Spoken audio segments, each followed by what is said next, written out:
তারা তার বাড়ি কেড়ে নিয়েছিল এবং তাকে তার গ্রাম থেকে তাড়িয়ে দিয়েছিল। কিভাবে সেই গরিব অনাথ মেয়েটি সবচেয়ে ধনী নারীতে পরিণত হল এবং ৬ বছর পর সে তাদের সাথে কি করেছিল? আপনাদের সময়গুলো সব ধরনের কল্যাণ ও ভালোবাসায় ভরে উঠুক। বলা হয়ে থাকে যে কোনো এক সময় সেই সকালে গ্রামটি বেশ শান্ত ছিল। মনে হচ্ছিল যেন পৃথিবীর ছোট্ট একটি টুকরো মরুভূমির মাঝে হারিয়ে গেছে। আর আকাশ, মাটির তৈরি ঘরবাড়ি, পুরনো কাঠের দরজা, বাতাসের সামনে মাথা উঁচু করে দাঁড়িয়ে থাকা হাতে গোনা কয়েকটি খেজুর গাছ এবং একটি ছোট্ট বাজার যেখানে গ্রামের মানুষ প্রতিদিন ফজরের পর জড়ো হতো। এই দৃশ্যের মাঝে এমন একজন ব্যক্তি ছিল যাকে সবাই চিনত, নোমান, গ্রামের সবচেয়ে ধনী লোক, আর এমন একজন মানুষ যার বিরোধিতা করার সাহস কারও ছিল না। তার নিজস্ব গুদাম, গবাদি পশু এবং কিছু স্থানীয় পাহারাদার বা পুলিশ ছিল যারা টাকার বিনিময়ে তার আদেশ পালন করত। তার একটু ভ্রু কুচকানোই পুরো বাজারকে স্তব্ধ করে দেওয়ার জন্য যথেষ্ট ছিল। আর গ্রামের ঠিক অপর প্রান্তে বাস করত হিন্দ, এক অনাথ মেয়ে, যে তার বাবা মায়ের কাছ থেকে উত্তরাধিকার সূত্রে পেয়েছিল একটি ছোট্ট কুঁড়েঘর এবং একটি অসাধারণ উর্বর জমি, যার মতো গ্রামে আর কিছুই ছিল না। সেই এক টুকরো জমি একই সাথে ছিল কল্যাণের কারণ এবং নজর ও ঈর্ষার কারণ। হিন্দ একাই সেখানে কাজ করত। সে বীজ বুনত, জল দিত এবং যা উৎপাদন করত তা বাজারে বিক্রি করত।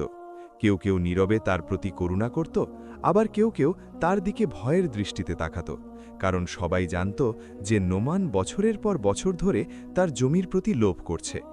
মানুষ গোপনে বলাবলি করত, নোমান যদি কিছু চায় তবে কেউ তাকে আটকাতে পারবে না।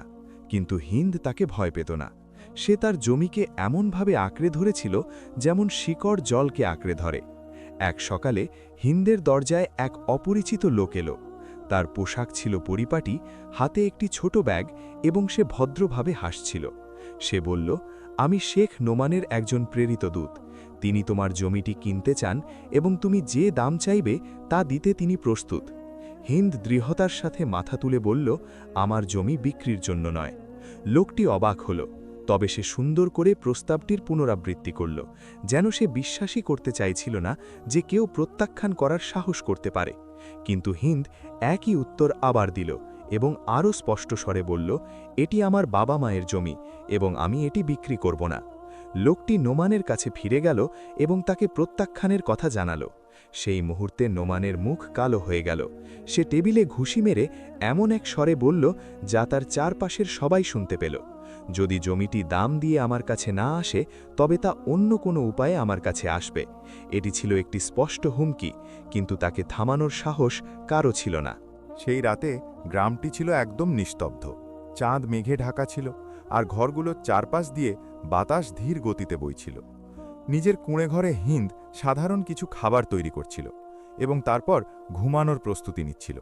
সে জানত না যে বাইরে অন্ধকারে নোমানের লোকেরা ঘোরাফেরা করছে। তারা ভূতের মতো তার কুঁড়েঘরের কাছে এগিয়ে এলো।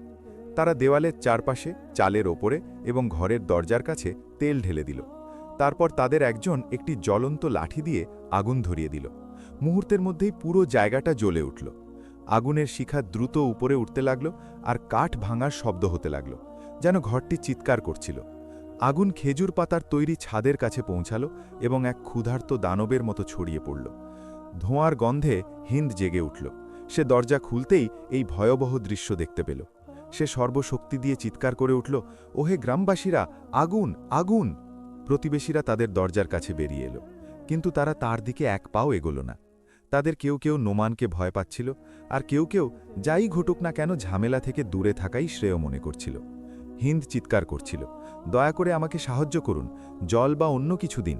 কিন্তু এক বয়স্কা নারী দরজার আড়ালে দাঁড়িয়ে নিচু স্বরে বললেন, মারে, নোমানের পথে দাঁড়াস না, তার হাত থেকে তোকে কেউ বাঁচাতে পারবে না। হিন্দ অনুভব করল যে তার হৃদয়ের ভেতরে কিছু একটা ভেঙে চুরমার হয়ে যাচ্ছে। আগুন তাকে যতটা না পুড়িয়েছিল তার চেয়ে বেশি পুড়িয়েছিল ওই কথাগুলো। নোমানের লোকেরা শুধু বাড়ি পুড়িয়েই ক্ষান্ত হয়নি, বরং তারা হিন্দের কাছে এগিয়ে এলো হাত নাড়াতে নাড়াতে, যেন তারা কোনো পথভ্রষ্ট কুকুরকে তাড়িয়ে দিচ্ছে। তাদের একজন বলল, এখনই গ্রাম থেকে বেরিয়ে যা। তার গাল বেয়ে জল পড়ছিল, ধোঁয়ার কারণে নয়, বরং চরম অসহায়ত্ব আর কষ্টের কারণে। সে তার ঘরটির দিকে তাকালো, যা ছিল তার পুরো পৃথিবী। ছাদটি ভেঙে পড়ল এবং জায়গাটি এমন এক আগুনে পরিণত হল যা সমস্ত স্মৃতি গ্রাস করে নিচ্ছিল। তারপর সে ঘুরে দাঁড়ালো এবং উদ্দেশ্যহীনভাবে হাঁটতে শুরু করল। কোনো খাবার ছাড়া, জল ছাড়া সে গ্রাম থেকে বেরিয়ে গেল, আর পেছনে ফেলে এলো মানুষের হৃদয়ে খোদাই হতে পারে এমন সবচেয়ে জঘন্য স্মৃতি। বাতাস তার মুখে আঘাত করছিল, আর বালি তার পাতলা পোশাকের সাথে আটকে যাচ্ছিল। রাত ছিল শীতল এবং আকাশ ছিল তারাহীন। সে অবচেতনভাবে হাঁটছিল। প্রতিটি পদক্ষেপ তার কাছে খুব ভারী মনে হচ্ছিল। হ্যালোসিনেশন বা বিভ্রম তাকে গ্রাস করতে লাগল। সে দেখল তার মায়ের হাসি মুখ আর শুনতে পেল তার বাবার কণ্ঠস্বর, যেন তিনি বলছেন, ধৈর্য ধরো হিন্দ, আল্লাহ কিছুই ভোলেন না। কিন্তু তার শরীর এতটা দুর্বল হয়ে পড়েছিল যে আর সহ্য করতে পারছিল না। সে টলে উঠল এবং হাঁটুর উপর ভর করে পড়ে গেল। সে ওঠার চেষ্টা করল, কিন্তু পারল না। সে তার হাত বাড়িয়ে দিল, যেন এমন কিছু খুঁজছিল যা তাকে আঁকড়ে ধরবে। তারপর সে জ্ঞান হারিয়ে বালির উপর লুটিয়ে পড়ল। মরুভূমি ছিল নিস্তব্ধ, কেবল বাতাসের শব্দ এবং বালির শব্দ ছাড়া, যা নিথর পড়ে থাকা হিন্দের শরীরের ওপর দিয়ে বয়ে যাচ্ছিল। রাত্রি ছিল দীর্ঘ এবং শীত ছিল অত্যন্ত কঠোর, যেন তা তার শেষ ধৈর্যের পরীক্ষা নিচ্ছিল। আর যখন নিস্তব্ধতা আরও বেড়ে গেল, তখন দূর থেকে অন্ধকার চিরে একটি ক্ষীণ আলো দৃশ্যমান হল। আলোটি ডানে ও বামে দুলছিল। এটি কোনো তারা ছিল না, বরং মরুভূমির বুক চিরে এগিয়ে চলা একটি বিশাল কাফেলার সামনের দিকে ঝোলানো একটি প্রদীপ ছিল। কাফেলাটির নেতৃত্বে ছিলেন শেখ দাউদ, 50ঊর্ধ্ব একজন মানুষ, যার ছোট সাদা দাড়ি এবং মর্যাদাপূর্ণ চেহারা ছিল। কিন্তু তার চোখে ছিল গভীর বিষাদ। কয়েক মাস আগে তিনি তার মেয়েকে হারিয়েছেন, আর তার চলে যাওয়ার পর থেকে দুর্বলতা বা ভেঙে পড়ার কথা মনে করিয়ে দেয় এমন যে কোনো দৃশ্য দেখলেই তার হৃদয় কোমল হয়ে উঠত। শেখ দাউদ রাস্তার একপাশে কিছু একটা দেখতে পেলেন, এমন কিছু যা মরুভূমির পাথরের মতো ছিল না। তিনি তার একজন সঙ্গীকে ইশারা করে বললেন, ওখানে এগিয়ে যাও, মনে হচ্ছে মাটিকে অদ্ভুত কিছু পড়ে আছে। কাফেলা থেমে গেল এবং লোকটি কাছে গেল। তারপর দ্রুত ফিরে এসে ডাক দিল, হে শেখ, এটি একটি মেয়ে। শেখ দাউদ দ্রুত পদক্ষেপে সেদিকে এগিয়ে গেলেন। তিনি তার দিকে ঝুঁকলেন তার মুখ দেখার জন্যে। সে ছিল ফ্যাকাশে, ধুলোয় মাখা এবং রাস্তার প্রভাবে তার পোশাক ছেঁড়া ছিল। কিন্তু যে বিষয়টি তার সবচেয়ে বেশি দৃষ্টি আকর্ষণ করেছিল তা হল তার গালে শুকিয়ে যাওয়া চোখের জলের দৃশ্য, যেন সে জ্ঞান হারানোর আগ মুহূর্ত পর্যন্ত কাঁদছিল। শেখ বিচলিত কণ্ঠে বললেন, তাড়াতাড়ি তাকে তোলো, ভাগ্য তাকে এখানে অকারণে ফেলে রাখেনি। হিন্দকে একটি বড় তাঁবুর ভেতর রাখা হলো এবং তার পাশে একটি ছোট আগুন জ্বালানো হলো। তার মুখের কাছে জল রাখা হলো এবং কয়েক ফোঁটা জল তার ঠোঁটে পড়ল। তার শরীর সামান্য কেঁপে উঠল। কিছুক্ষণ পর সে ধীরে ধীরে চোখ খুলল, যেন সে অনেক দূরের কোনো জগৎ থেকে ফিরে আসছে। সে প্রথমেই যে জিনিসটি দেখল তা হল শেখ দাউদের মুখ, তার মর্যাদাপূর্ণ অবয়ব এবং তার চোখগুলো যা কোনো কথা ছাড়াই সান্ত্বনা দিচ্ছিল। হিন্দ ফিসফিস করে বলল, আমি কোথায়? তিনি নম্রভাবে উত্তর দিলেন, তুমি নিরাপদে আছো। আমরা তোমাকে মরুভূমিতে পেয়েছি, আর তুমি প্রায় মারাই যাচ্ছিলে। সে ভয়ে চারপাশে তাকালো, যেন সে আশঙ্কা করছিল যে অন্ধকারের ভেতর থেকে নোমানের লোকেরা বেরিয়ে আসবে। শেখ এটি লক্ষ্য করলেন এবং বললেন, চিন্তা করো না, আমরা বাণিজ্যের পথে যাত্রায় আছি, আর এখানে কেউ তোমাকে চেনে না বা তোমার কোনো ক্ষতি করবে না। সে কিছুক্ষণ চুপ থাকল, তারপর ভাঙা গলায় বলল, আমার বাড়ি পুড়ে গেছে। তিনি তাকে বিস্তারিত কিছু জিজ্ঞাসা করলেন না, কারণ তিনি তার চোখে দেখতে পাচ্ছিলেন যে গল্পটা মোটেও সাধারণ নয়। আর প্রশ্ন করার বদলে তিনি তাকে এক গ্লাস জল দিলেন এবং বললেন, আগে জল পান করো, তারপর তোমার শক্তি ফিরে এলে কথা বলো। এই একটি বাক্যই তার চোখে আবারও জল এনে দেওয়ার জন্য যথেষ্ট ছিল। কিন্তু তিনি দেখে ফেলতে পারেন এই ভয়ে সে দ্রুত তা মুছে ফেলল। পরের দিন সকালে হিন্দ তাঁবুর একপাশে বসল। সে উটগুলোর দিকে এবং মালামাল বহনকারী লোকগুলোর মুখের দিকে তাকিয়ে রইল। এটি তার কাছে একেবারেই নতুন একটি দৃশ্য ছিল। শেখ দাউদ তার কাছে এলেন এবং তার পাশে একটি ছোট পাথরের ওপর বসলেন। তিনি শান্তভাবে বললেন, আমি জানি তোমার সাথে যা ঘটেছে তা সহজ ছিল না, কিন্তু মানুষ যদি রাত থেকে বেঁচে ফিরতে পারে তবে সে একটি নতুন দিন শুরু করতে পারে। সে চুপ করে রইল এবং তারপর তাকে তার গল্প শোনাল। সে তাকে সবকিছু বলল, জমি, বাড়ি, নোমানের হুমকি, অন্ধকার রাত, সেই আগুন যা জ্বলে উঠেছিল, আর সেই মুহূর্তটি যখন তার চারপাশের সবকিছু ধসে পড়েছিল। শেখ তাকে বাধা দিলেন না, এবং তাকে একটি প্রশ্নও করলেন না। তিনি কেবল শুনলেন, আর তার চোখগুলো প্রকৃত বেদনায় ভরে উঠল। যখন তার কথা শেষ হলো, তিনি তাকে বললেন, তোমার সাথে যা ঘটেছে তাই শেষ নয়। আল্লাহ তার কোনো বান্দাকে কোনো কারণ ছাড়া পড়ে যেতে দেন না। হিন্দ লজ্জায় মাথা তুলে বলল, আমি কোথায় যাব? আমার তো আর কিছুই অবশিষ্ট নেই। শেখ দাউদ শান্তভাবে হাসলেন। তুমি চাইলে কাফেলার সাথে যেতে পারো। আমরা তোমাকে আমাদের সাথে একটি জায়গা দেব, খাবার দেব এবং একটি সহজ কাজের বিনিময়ে সামান্য মজুরিও দেব। সে তাকে জিজ্ঞেস করল, কি কাজ? তিনি উত্তর দিলেন, ভ্রমণের সময় লোকজনের জন্য খাবার তৈরি করা। এটি একটি সম্মানজনক কাজ এবং কেউ তোমাকে এমন কোনো কাজে বাধ্য করবে না যা তুমি করতে চাও না। সে তার সরু হাত দুটোর দিকে তাকালো। সে সেই গ্রামের কথা ভাবল যেখান থেকে তাকে তাড়িয়ে দেওয়া হয়েছে। সে দৃঢ় কণ্ঠে বলল, আমি রাজি। এই বাক্যটি ছিল একটি নতুন পথের সূচনা, এমন একটি পথ যা সে জানত না কোথায় গিয়ে পৌঁছাবে। কিন্তু আগুনের রাতের পর এই প্রথমবার তার মনে এই অনুভূতি জাগল যে আল্লাহ এখনও তার জন্যে কোনো না কোনো দরজা খুলে রেখেছেন। হিন্দ খাবার তৈরি করতে সাহায্য করতে লাগল এবং কাফেলার বাসনপত্র পরিষ্কার করতে লাগল। সে শান্ত ছিল, কিছুটা ভগ্ন হৃদয়, কিন্তু তার ভেতরে একটি নতুন জাগরণ সৃষ্টি হচ্ছিল। এবং যখনই কাফেলা কোনো স্টেশনে থামত আর সে বাজারে যেত, সে দূর থেকে দাঁড়িয়ে ব্যবসায়ীদের পর্যবেক্ষণ করত। কিভাবে তারা দরদাম করে, কিভাবে তারা তাদের জিনিসের দাম বাড়ায়, কিভাবে তারা ক্রেতাদের চেহারা পড়ে, কিভাবে তারা ভালো মানের জিনিস বেছে নেয়। হিন্দ এমন সব জিনিস লক্ষ্য করত যা অন্য কেউ করত না। কিভাবে একজন ব্যবসায়ী মিথ্যা বলার সময় তার হাত নাড়ে, কিভাবে একজন ক্রেতা সত্যি কোনো কিছু চাইলে নিজের চোখ নামিয়ে নেয়, কিভাবে ভালো মানের কাপড় খারাপ কাপড়ের চেয়ে ভিন্নভাবে ভাঁজ করা থাকে। শেখ দাউদ এই সব কিছু লক্ষ্য করলেন। একদিন তিনি তাকে বললেন, আমি দেখছি তুমি রান্নার চেয়ে ব্যবসায়ীদের দিকেই বেশি নজর রাখছ। সে লাজুক হেসে বলল, আমি জানি না, তবে ব্যবসা আমাকে আকর্ষণ করে। শেখ এবার তার দিকে এক ভিন্ন দৃষ্টিতে তাকালেন, এমন দৃষ্টি যা কোনো বীজ অঙ্কুরিত হওয়ার আগেই তাকে দেখতে পায়। তিনি বললেন, তুমি হয়তো কাফেলার একজন সাধারণ সহায়িকার চেয়েও বড় কিছু হতে পারো। সময় তা বলে দেবে। তিনি জানতেন না যে এই সাধারণ মুহূর্তটি একজন মহান ব্যবসায়ীর জন্মের সূচনা ছিল, যে সময় এলে নিজের ভাগ্য পরিবর্তন করে ফেলবে।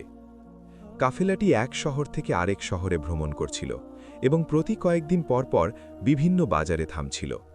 প্রতিটি নতুন স্টেশনে হিন্দ অনুভব করত যে ব্যবসার জগৎটা শুধুই কেনাবেচার নয়, বরং এটি একটি শিল্প যার নিজস্ব গোপন রহস্য রয়েছে। সে সকালে খাবার তৈরিতে সাহায্য করত, আর তারপর দুপুরে সে নিজেকে বাজারের কাছে খুঁজে পেত, নীরবে ব্যবসায়ীদের পর্যবেক্ষণ করত। এমন এক দৃষ্টি যা কিছু একটা খুঁজছিল, যা সে নিজেও এখনও জানে না। শেখ দাউদ তার কৌতূহল লক্ষ্য করেছিলেন, কিন্তু তিনি কোনো হস্তক্ষেপ করলেন না। তিনি তাকে তার নিজের বেছে নেওয়া পথেই শিখতে দিলেন। একদিন কাফেলাটি একটি ছোট শহরে থেমে থাকার সময় একজন ব্যবসায়ী শেখ দাউদকে তার হিসাবের খাতাগুলো পরীক্ষা করতে সাহায্য করার অনুরোধ করল। ব্যবসায়ীর সন্দেহ ছিল যে কোথাও কোনো ঘাটতি রয়েছে, যার কারণ সে জানে না। শেখ খাতাগুলো নিলেন এবং একটি বড় গাছের ছায়ায় বসলেন। হিন্দ কিছু বাসনপত্র হাতে নিয়ে তার পাশ দিয়ে যাচ্ছিল। তখন সে খেয়াল করল হিসাবের পাতাগুলো তার সামনে খোলা রয়েছে। সে একটু ইতস্তত করল, তারপর নম্রভাবে জিজ্ঞেস করল, আমি কি আপনাকে একটু দেখতে দেবেন? শেখ হাসলেন এবং বললেন, অবশ্যই, হয়তো তুমি এমন কিছু দেখতে পাবে যা আমরা দেখতে পাচ্ছি না। হিন্দ খুব মনোযোগ দিয়ে বসল এবং পৃষ্ঠাগুলো উল্টাতে শুরু করল। 1 মিনিট, 2 মিনিট অতিবাহিত হল। তারপর একটি পৃষ্ঠায় সে একটি ছোট সংখ্যার কাছে এসে থামল। সে মৃদুস্বরে বলল, হে শেখ, এই সংখ্যাটি আজকের মোটের সাথে মিলছে না। শেখ ভ্রু কুঁচকে বললেন, কিভাবে? সে একটি ছোট টেবিলের দিকে ইঙ্গিত করে বলল, এখানে নিবন্ধিত পণ্যের মূল্য ব্যবসায়ী যা পেয়েছে তার চেয়ে বেশি। একটি নির্দিষ্ট পার্থক্য রয়েছে যা একাধিক দিন ধরে পুনরাবৃত্তি হচ্ছে। শেখ আরও কাছে এলেন এবং যত্ন সহকারে সংখ্যাগুলো পরীক্ষা করতে লাগলেন। তার কথা পুরোপুরি ঠিক ছিল। তিনি বিস্ময়ের সাথে বললেন, তুমি এটা কিভাবে খেয়াল করলে? সে সহজভাবে উত্তর দিল, সংখ্যাগুলো সবসময় সত্যবাদী হয়, আর যদি কোনোদিন সেগুলো মিথ্যা বলে তবে তা দ্রুত ধরা পড়ে যায়। ব্যবসায়ীটি দ্রুত হস্তক্ষেপ করল এবং তদন্ত শুরু হলো। দেখা গেল যে তার একজন কর্মী প্রতিদিন অল্প অল্প করে টাকা চুরি করছিল, এই ভেবে যে কেউ তা খেয়াল করবে না। কয়েক মিনিটের মধ্যেই ব্যাপারটি পরিষ্কার হয়ে গেল। ব্যবসায়ীটি অবাক হয়ে হিন্দের সামনে দাঁড়াল। আমরা যা পারলাম না তা তুমি কিভাবে দেখতে পেলে? সে লাজুকভাবে বলল, আমি জানি না, হয়তো আমি ছোটখাটো বিষয়গুলো লক্ষ্য করতে অভ্যস্ত তাই। শেখ দাউদ হাসলেন এবং এবার তার দৃষ্টি একেবারেই ভিন্ন ছিল। তিনি তার সামনে এমন এক প্রতিভা দেখলেন যা তিনি আগে কখনো দেখেননি। সেই দিন থেকে শেখ দাউদ আর তাকে কাফেলার সাধারণ কর্মী হিসাবে দেখলেন না, বরং তিনি তাকে নিজের আরও কাছে টেনে নিলেন। প্রতিটি বাণিজ্যিক স্টেশনে এক সকালে তিনি তাকে বললেন, আল্লাহ যদি তোমাকে এই বুদ্ধি দিয়ে থাকেন তবে এটি ব্যবহার না করাটা অবিচার হবে। আর সেই মুহূর্ত থেকেই তার আসল প্রশিক্ষণ শুরু হলো। তিনি তাকে দামি রেশম এবং সাধারণ রেশমের পার্থক্য, আসল মশলার গন্ধ ও রং, কিভাবে পণ্যের মূল্য নির্ধারণ করতে হয়, দাম শোনার আগে দরদামের গোপন কৌশল, কাফেলাগুলো যে পথ দিয়ে যাতায়াত করে, ব্যবসায় ব্যবহৃত ফার্সি ও তুর্কি ভাষার সাধারণ শব্দগুলো শেখাতে লাগলেন। হিন্দ অত্যন্ত মনোযোগ দিয়ে শুনত, দ্রুত মুখস্থ করে নিত এবং এমনভাবে প্রশ্ন করত যা প্রমাণ করত তার মনটি শুধু শুনেই ক্ষান্ত হয় না, বরং বোঝেও। সন্ধ্যায় সে একা আগুনের পাশে বসত। সে সারাদিনে যা শিখেছে তা নিয়ে ভাবত। সে অনুভব করত যে তার ভেতরে নতুন কিছু একটা বেড়ে উঠছে, এমন কিছু যা সে গ্রামে থাকতে কখনো অনুভব করেনি, আত্মবিশ্বাস। কয়েক মাসের ভ্রমণ এবং শেখার পর সেই সময় এলো যখন শেখ দাউদ তার দক্ষতার পরীক্ষা নেবেন। সন্ধ্যায় সে একা আগুনের পাশে বসত, ভাবত সারা দিনে সে যা শিখেছে তা নিয়ে।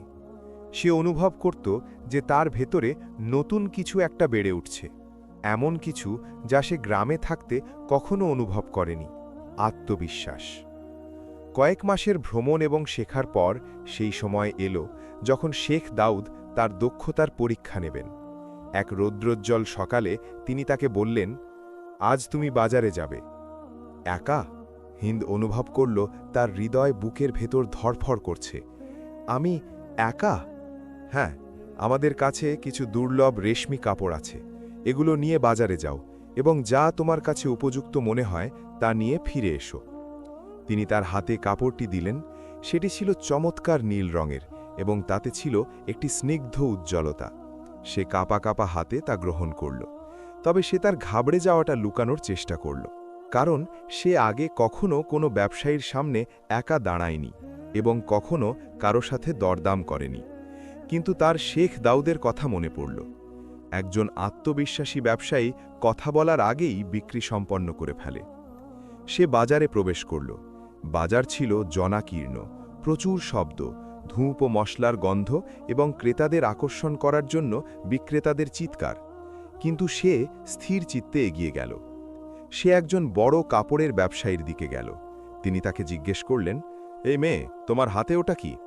সে কাপড়টি তার সামনে রাখল এবং তিনি এর মান দেখে মুগ্ধ হলেন। তিনি জিজ্ঞেস করলেন, এর দাম কত? সে এক মুহূর্ত দাঁড়িয়ে ভাবল।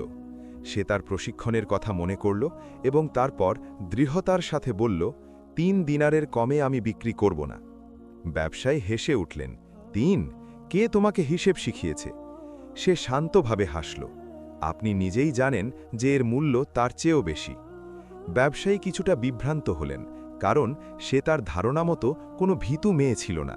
তিনি কাপড়টি হাতে উল্টে পাল্টে দেখলেন, সুতো পরীক্ষা করলেন, তারপর বললেন, ঠিক আছে, আমি তোমাকে 2.5 দিনার দেব। সে মাথা নাড়ল। 3, আর আমি এর থেকে 1 দিরহামও কম নেব না।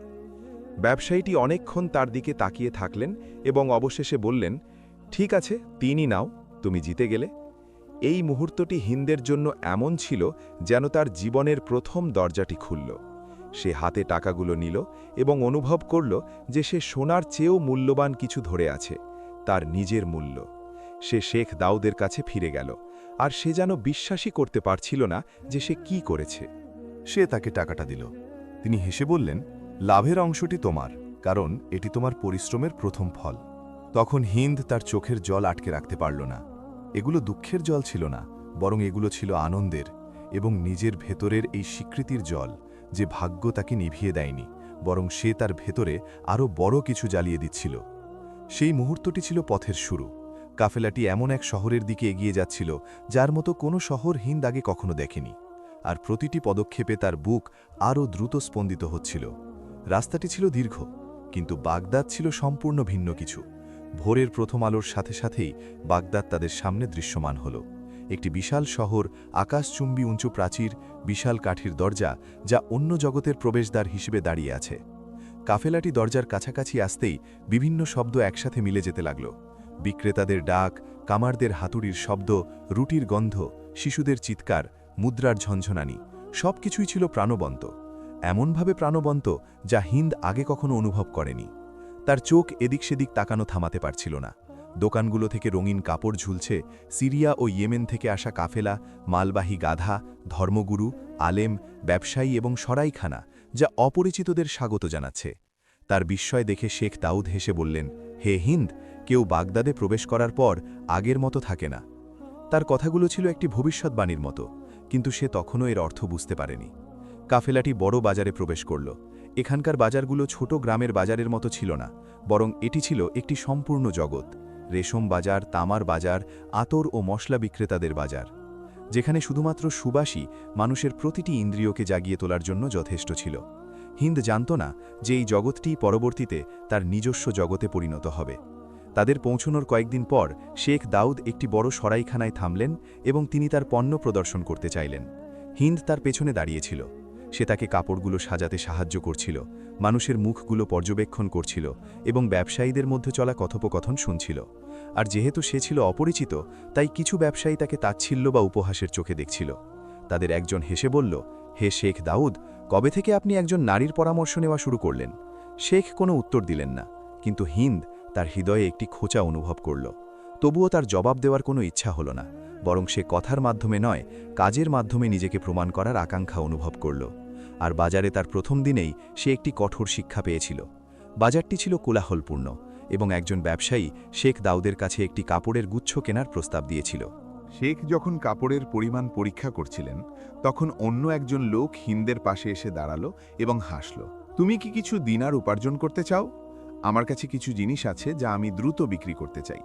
সে তার পথের একেবারে শুরুতে থাকা একজন যুবতী ছিল, তাই সে ভাবল হয়তো লোকটি তাকে একটি ছোট ব্যবসার প্রস্তাব দিচ্ছে। সে তাকে একটি ভাঁজ করা কাপড়ের টুকরো ধরিয়ে দিয়ে বলল, আমাকে শুধু 2 দিনার দাও, আর এটি বিক্রি করলে তুমি আরও বেশি লাভ করবে। কাপড়টিকে সাধারণ মনে হচ্ছিল, আর হিন্দের তখনও এতটা অভিজ্ঞতা ছিল না যে সে বুঝবে খারাপ কাপড় এমনভাবে ভাঁজ করা থাকে যা চোখকে ধোঁকা দেয়। সে তাকে 2 দিনার দিল, যা সে কাফেলায় কাজ করে জমিয়েছিল, এবং কাপড়টি নিয়ে নিল। কিন্তু কয়েক মিনিট পর যখন শেখ দাউদ তার দিকে তাকালেন, তিনি তাকে একটি শান্ত দৃষ্টিতে দেখলেন, কিন্তু কেবল একটি শব্দ বললেন, ওটা ফিরিয়ে দাও। সে কাপড়টি খুলল এবং দেখল যে এটি অত্যন্ত খারাপ সুতোর, প্রান্তগুলো ছেঁড়া, এবং এর মূল্য আধা দিরহামও হবে না। সে দৌড়ে লোকটিকে খুঁজতে গেল, কিন্তু সে ততক্ষণে ভিড়ির মাঝে অদৃশ্য হয়ে গিয়েছিল। সে বাজারের মাঝখানে দাঁড়িয়ে রইল এবং বুকে এক ধরনের ভার অনুভব করল, প্রথম পরাজয়ের ভার। শেখ তার কাছে এলেন এবং বললেন, হে হিন্দ, এই বাজার কাউকে সহজে তার গোপন রহস্য জানায় না। একজন সত্যিকারের ব্যবসায়ী যে প্রথম পাঠটি শেখে তা হল বিশ্বাস করা উচিত পণ্যের ওপর, কারো হাসির ওপর নয়। সে দৃঢ়তার সাথে মাথা তুলল। এটি শেষবার যখন আমার মস্তিষ্ক প্রতারিত হল। বাক্যটি ছিল সহজ, কিন্তু এটি নিজের কাছে নিজের একটি প্রতিশ্রুতি ছিল। সপ্তাহ গড়িয়ে গেল এবং হিন্দ প্রতিদিন নতুন কিছু শিখতে লাগল। সে ফজরের আগে জেগে উঠত এবং ভিড় হওয়ার আগেই বাজারে ঘুরে বেড়াত, কাপড় স্পর্শ করত, মশলার গন্ধ শুঁকত এবং ঘণ্টায় ঘণ্টায় দাম পর্যবেক্ষণ করত। আর একদিন সে একটি গুরুত্বপূর্ণ বিষয় আবিষ্কার করল। ব্যবসায়ীরা কেবল দামি পণ্যের প্রতি মনোযোগ দেয় এবং ছোটখাটো পণ্যের প্রতি তারা কোনো আগ্রহ দেখায় না।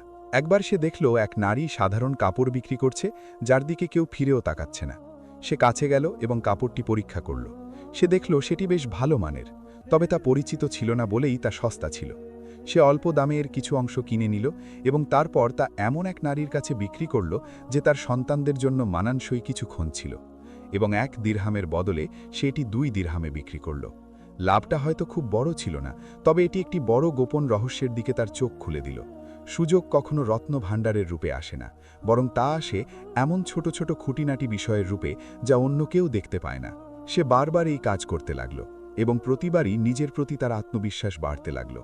আর মাস গড়ানোর সাথে সাথে ব্যবসায়ীরা তার উপস্থিতি লক্ষ্য করতে শুরু করল। সে আর অপরিচিত মেয়ে ছিল না, বরং সে এমন এক মেয়ে হয়ে উঠেছিল যে জানে কিভাবে পণ্য নির্বাচন করতে হয়। আর একদিন সন্ধ্যায় শেখ দাউদ তার সামনে বসে বললেন, হে হিন্দ, তুমি তোমার পথ চলা শুরু করেছ। তুমি আর সেই মেয়েটি নও যাকে আমরা মরুভূমিতে পেয়েছিলাম। হিন্দ হাসল এবং আলো ঝলমলে বাজারের দিকে তাকালো। পথটি এখনও অনেক দীর্ঘ, কিন্তু আমি আর ভয় পাব না। বাগদাদ ছিল তার কাছে প্রথম শহর, যা তার জন্য এক নতুন জীবনের দরজা খুলে দিয়েছিল। কিন্তু সে জানত না যে এই দরজাটি আরও অনেক বড় বড় দরজার দিকে নিয়ে যাবে। এমন সব দরজা যা প্রতিটি শহরে যেখানে কাফেলা যায় সেখানে তার নাম সুপরিচিত করে তুলবে। বছর গড়িয়ে গেল এবং বৃষ্টির পর মরুভূমির রূপ যেমন বদলে যায়, হিন্দের জীবনও ঠিক তেমনই বদলে গেল। এক হারিয়ে যাওয়া মেয়ে থেকে বাগদাদের একজন ছোট ব্যবসায়ী। বাগদাদ এমন একটি শহর ছিল যা সন্ধানকারীদের সুযোগ দিত, এবং হিন্দ একটি সুযোগও হাতছাড়া করত না। শুরুতে সে সাধারণ জিনিস বিক্রি করত, তারপর সে কম দামি রেশমের টুকরো কিনতে শুরু করল এবং সেগুলোকে আরও সুন্দর মোড়কে সাজিয়ে বিক্রি করতে লাগল। তারপর সে সিরিয়া, ইয়েমেন এবং ভারত থেকে আগত কাফেলা থেকে জিনিস কিনতে শুরু করল। তার কাছে এমন কিছু ছিল যা অন্য কারো কাছে ছিল না, এমন এক চোখ যা অন্য ব্যবসায়ীরা দেখতে পায় না তা দেখতে পেত। এবং বাগদাদে তার প্রথম বছরের শেষে সে একটি গলিতে একটি ছোট দোকান খোলার মতো যথেষ্ট অর্থ জমিয়ে ফেলল। বাণিজ্যিক গলি। সে কোনো বিলাসবহুল দোকান চায়নি, বরং সে এমন একটি দোকান চেয়েছিল যা তার নিজের মতোই, সাধারণ, মার্জিত, পরিষ্কার এবং যা আস্থার ওপর নির্ভরশীল। সে এর নাম দিল বিশ্বস্ততার দোকান।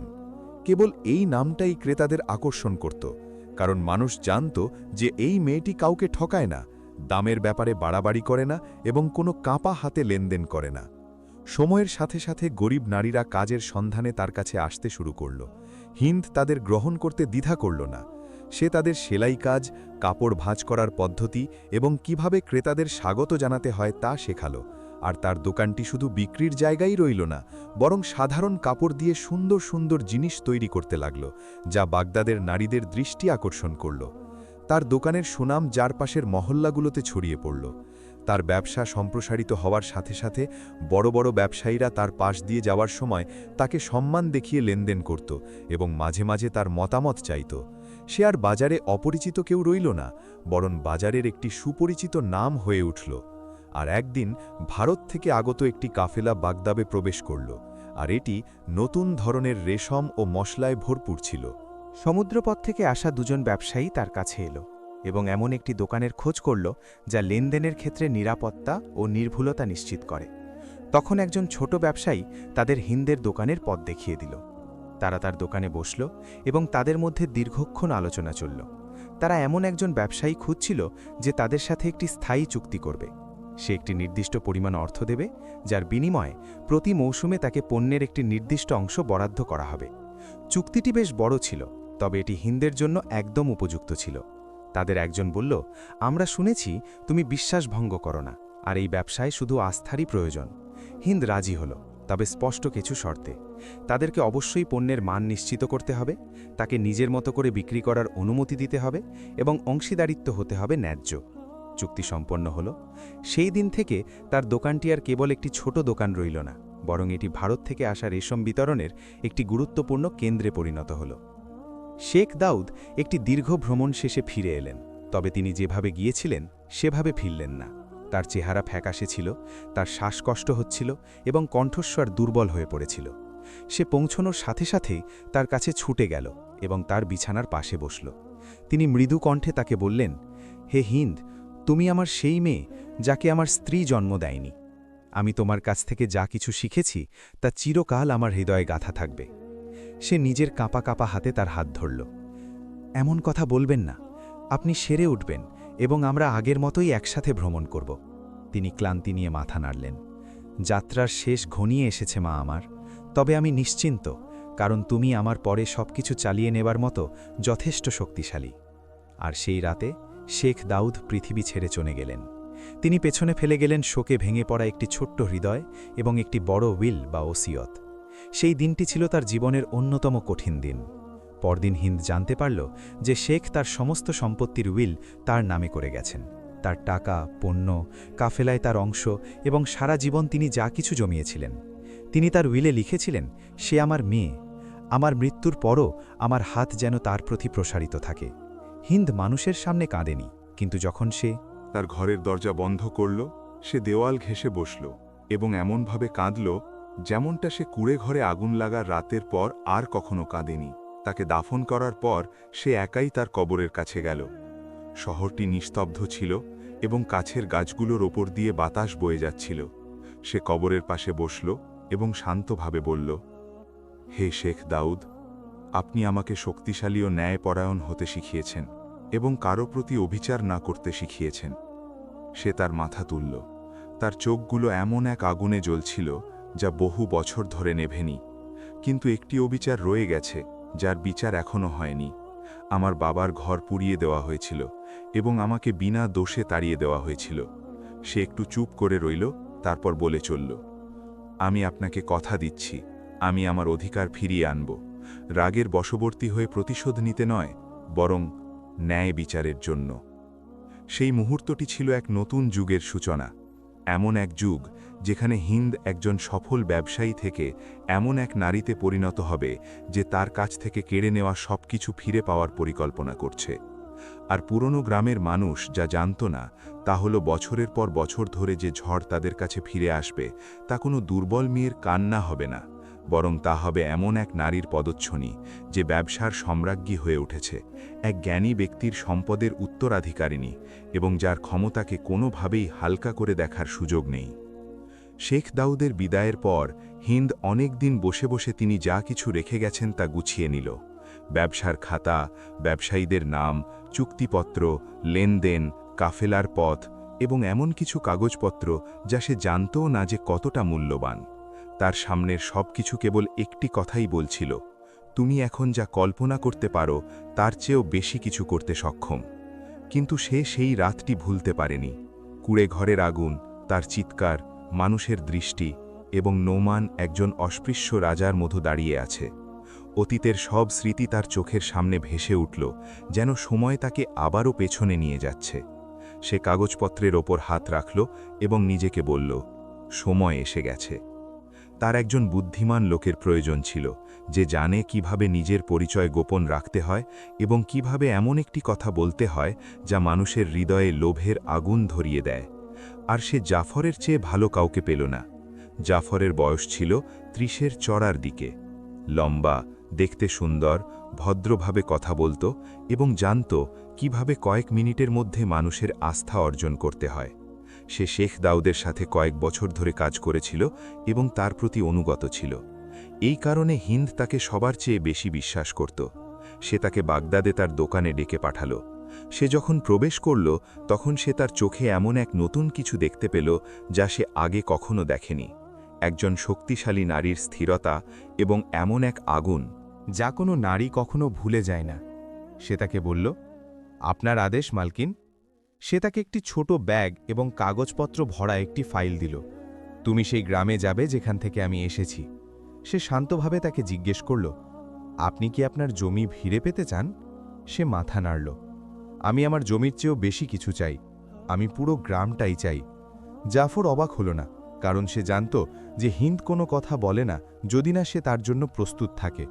সে তাকে বলল, তুমি গ্রামবাসীদের কাছে তাদের জমি কেনার প্রস্তাব দেবে।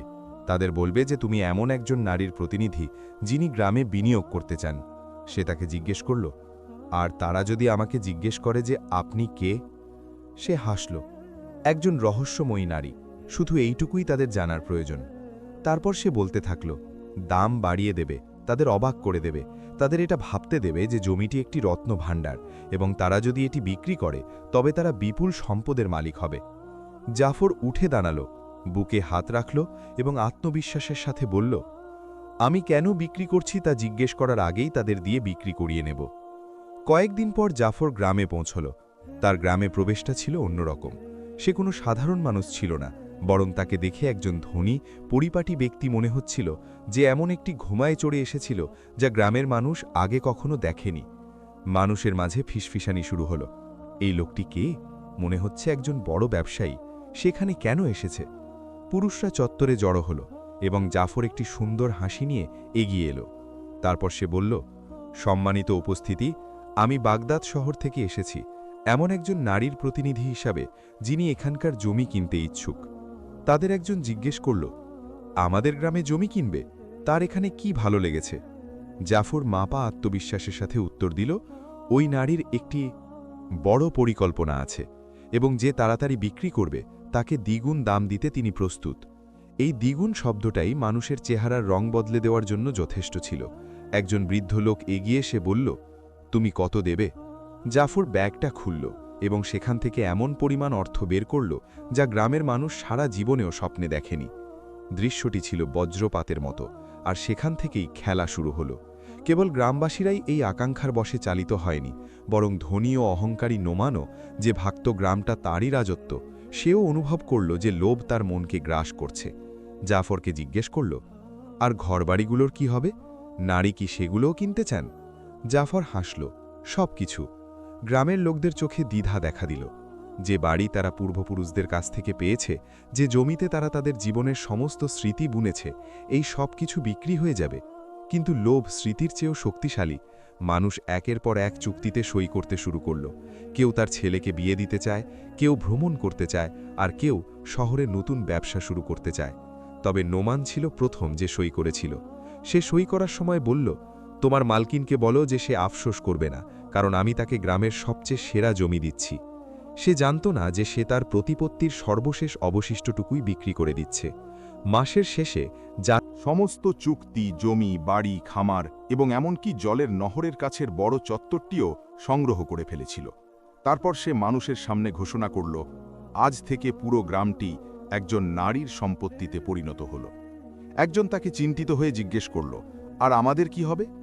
জাফর উত্তর দিল, তোমরা শিগগিরই তা জানতে পারবে। সে গ্রাম ছেড়ে চলে গেল, পেছনে ফেলে গেল প্রশ্ন আর ভয়ের এক কোলাহল। তবে সবচেয়ে অদ্ভুত ব্যাপার হল, যখন গ্রামের মানুষ শহরে গেল তাদের পাওয়া টাকা নিয়ে, তখন তারা বিক্রি করার মতো একটি দোকানও পেল না, কোনো ফাঁকা জমিও পেল না, এবং টাকা খরচ করার মতো কোনো বাস্তব সুযোগও পেল না। জিনিসপত্রের দাম বাড়তে শুরু করল এবং মানুষ অনুশোচনা করতে লাগল, কিভাবে আমরা এত সহজে প্রতারিত হলাম? এখন আমরা কিসের অপেক্ষা করছি? আর যখন পুরো গ্রামটি অনুশোচনায় ডুবছিল, তখন হিন্দ বাগদাদে পরবর্তী পদক্ষেপের জন্য প্রস্তুতি নিচ্ছিল। এরপর যা ঘটতে যাচ্ছিল তা ছিল যে কোনো মানুষের কল্পনার চেয়েও বড়। জাফরের গ্রাম ছাড়ার পর কয়েকদিন কেটে গেল। মানুষ এমন এক উদ্বেগের মধ্যে বাস করছিল যার কারণ বা শেষ তারা জানত না। তারা যে টাকা পেয়েছিল তা শহরে তার মূল্য হারাতে শুরু করেছিল। দাম বেড়ে গিয়েছিল, বিকল্প ছিল কম, এবং সবচেয়ে গুরুত্বপূর্ণ বিষয় হল, তারা নিজেদের জন্য কোনো ভবিষ্যৎ বা নতুন কোনো ঠিকানাও খুঁজে পায়নি। সবাই কোনো খবরের, কোনো আওয়াজের, কোনো চিঠির বা এমন কিছুর অপেক্ষায় ছিল যা তাদের বলে দেবে যে তাদের গ্রামের কি হবে। আর এক শান্ত সকালে মানুষ নীরবতা ভেঙে পড়া একটি শব্দ শুনতে পেল। দূর থেকে আসা ঢোলের শব্দ এবং রাস্তায় উড়তে থাকা ঘন ধুলোর মেঘ। বাচ্চারা চত্বরে গিয়ে দাঁড়ালো, পুরুষেরা তাদের ঘর থেকে বেরিয়ে এলো, এবং নারীরা দরজার আড়াল থেকে উঁকি দিল। সবাই সেই দীর্ঘ রাস্তার দিকে তাকিয়ে রইল যা শহরের দিকে নিয়ে যায়। ধুলো কাছে আসতেই দৃশ্যটি পরিষ্কার হতে লাগল। একটি বিশাল কাফেলা এবং তার পেছনে এমন এক শোভাযাত্রা যা গ্রামটি আগে কখনো দেখেনি। সজ্জিত ঘোড়া, বাক্স বোঝাই উট, বিলাসবহুল পোশাক পরা লোকজন এবং উড়ন্ত পতাকা। একজন লোক ফিসফিস করে বলল, এটা কি কোনো সুলতানের কাফেলা? অন্য একজন বলল, না, এটা একজন ক্ষমতাবর নারীর শোভাযাত্রা। রক্ষীদের দিকে তাকাও। মানুষজন চত্বরে জড়ো হলো। চোখ বড় বড় করে তারা অপেক্ষা করতে লাগল যে কি ঘটতে চলেছে। কাফেলাটি গ্রামের চত্বরের সামনে এসে থামল। সব কিছু শান্ত হয়ে গেল। মনে হলো বাতাসও যেন থেমে গেছে। প্রথমে একজন রক্ষী নামল, তারপর বন্ধ বড় গাড়িটির সামনে একটি ছোট মই রাখল। ধীরে ধীরে দরজাটি খুলল। রঙিন রেশমের এক বিলাসবহুল চাদর পরা একজন নারী নামলেন। দৃঢ় পদক্ষেপ এবং এমন এক উপস্থিতি যা পুরো স্থানটিকে এক গাম্ভীর্যে ভরিয়ে তুলল। সে এমনভাবে হাঁটছিল যেন সে এই মাটি ও এর প্রেতাত্মাদের চেনে। মানুষ ফিসফিস করতে লাগল, ইনি কে? আমি আমার জীবনে এত রাজকীয় কোনো নারী দেখিনি। ইনি কি সেই নারী যিনি গ্রামটি কিনেছেন? নারী চত্বরের মাঝখানে দাঁড়ালেন। গ্রামের মানুষ তার কাছাকাছি এলো, আর ঠিক সেই মুহূর্তে তাদের মুখগুলো জমে গেল, চাউল ঝুলে পড়ল এবং গলার স্বর নিচু হয়ে একেবারে নিস্তব্ধতায় রূপ নিল। এক নারী কাঁপা কাঁপা কণ্ঠে বলল, হিন্দ, এ তো হিন্দ। হ্যাঁ, এটি হিন্দি ছিল, কিন্তু সে তাদের পরিচিত সেই দুর্বল মেয়েদি ছিল না, বরং একজন শক্তিশালী, ধনী এবং আত্মবিশ্বাসী নারী, যাকে এমন এক আভা ঘিরে রেখেছিল যা তারা আগে কখনো দেখেনি। তার চেহারায় কোনো প্রকাশ্য রাগ বা প্রতিশোধের ছাপ ছিল না। সে ছিল শান্ত, যেন সময় তাকে সেই নীরবতা শিখিয়েছিল যা কথার চেয়েও বেশি কিছু ভেঙে চুরমার করে দেয়। মানুষের ভিড়ের ভেতর থেকে নোমান বেরিয়ে এলো। তার মুখ ফ্যাকাশে এবং তার চোখ দ্বিধাগ্রস্ত ছিল। সে বুঝতে পারছিল না কোথায় পা ফেলবে বা কিভাবে দাঁড়াবে। সে এক পা এগিয়ে আবার থেমে গেল। দৃশ্যটি তার অহংকারের চেয়েও বড় এবং তার অহংকারী হৃদয়ের চেয়েও ভারী ছিল।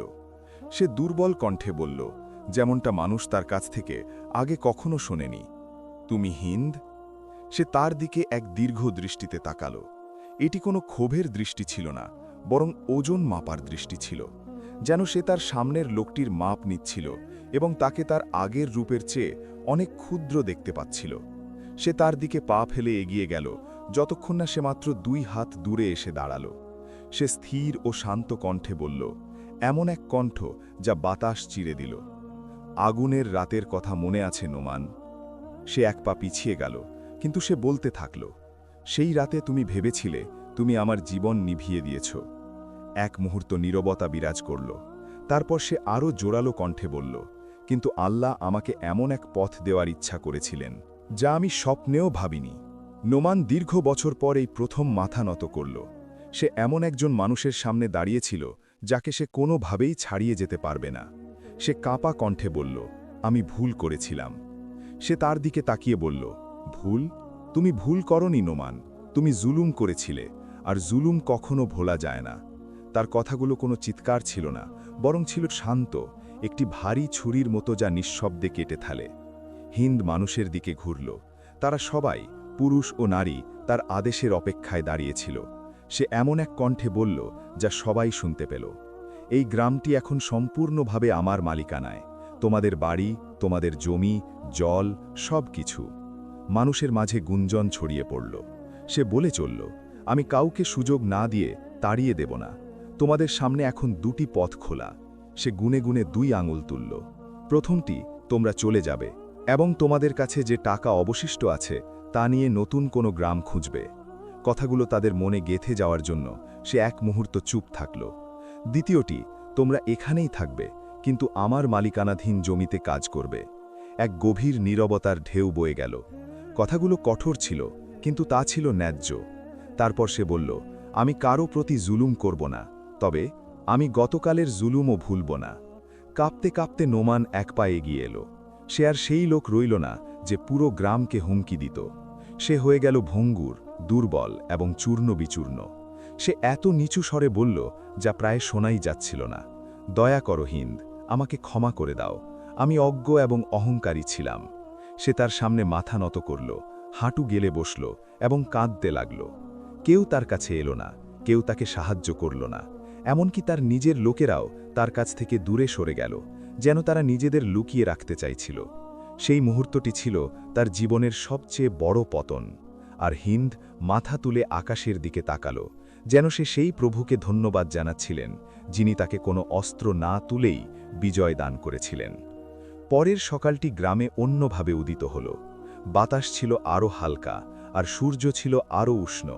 আর গ্রামের মানুষের ওপর দিয়ে যে রাতটি পেরিয়ে গিয়েছিল তা কেবল অন্ধকার ছিল না, বরং ছিল একটি শিক্ষা। বড় চত্বরটিতে মানুষ আবারও জড়ো হলো, ছোট বড় সবাই। হিন্দ যে সিদ্ধান্ত জানাবে সবাই তার জন্য অপেক্ষা করছিল। চোখগুলোতে ছিল উদ্বেগ এবং চেহারায় ছিল অনুশোচনা। এমনকি নোমান, যে একসময় পুরো গ্রামের ভয়ের কারণ ছিল, সেও ফ্যাকাশে মুখে এসে উপস্থিত হলো। ক্ষমা বা বেঁচে থাকার যে কোনো একটি সুযোগ সে খুঁজছিল। হিন্দ একটি ছোট কাঠের মঞ্চে দাঁড়ালো, তার পেছনে তার পতাকা এবং তার চারদিকে তার রক্ষীরা। তাকে শক্তিশালী মনে হচ্ছিল, কিন্তু সে নির্দয় ছিল না। তার চোখে এমন এক আলো ছিল যা প্রতিশোধের আগুনের মতো নয়, বরং ন্যায় বিচারের আলোর মতো।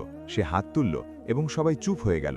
সে শান্ত কণ্ঠে বলল, যা সবাই শুনতে পেল, হে গ্রামবাসী, গতকাল যা ঘটেছে তা ছিল অতীতের একটি অংশ, তবে এটি শেষ নয়। সে একটু চুপ থাকলো, তারপর বলে চলল, আমি প্রতিশোধ নিতে আসিনি, বরং আমি সেই ন্যায়বিচার প্রতিষ্ঠা করতে এসেছি যা বহু বছর ধরে বিলম্বিত হয়েছে।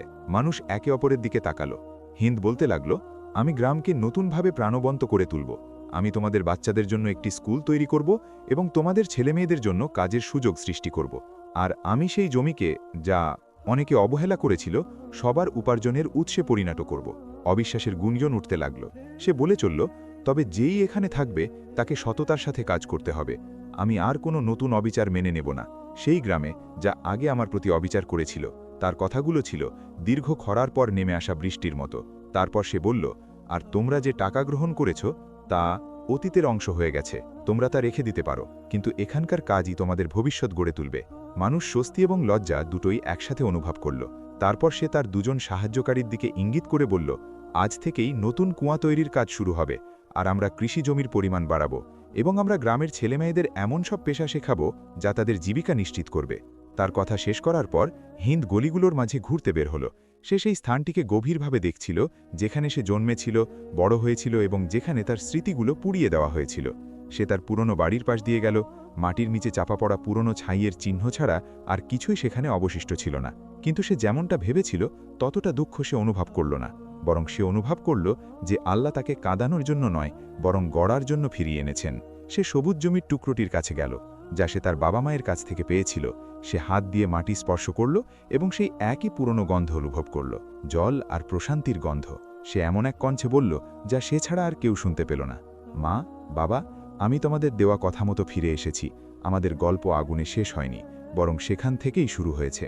আর এই দিনই সবাই বুঝতে পারল যে গ্রামটি এক অনাথ মেয়ের প্রতি জুলুম করেছিল, আজ তা এমন এক নারীর হাতে ফিরে এসেছে যার ভাগ্য তাকে শিখিয়েছে কিভাবে গড়তে হয় এবং কিভাবে পৃথিবীতে ভারসাম্য ফিরিয়ে আনতে হয়। আর এভাবেই শেষ হলো হিন্দের গল্প, যে আগুনের গর্ভ থেকে জন্ম নিয়েছিল এবং ন্যায়বিচার প্রতিষ্ঠা করতে ফিরে এসেছিল।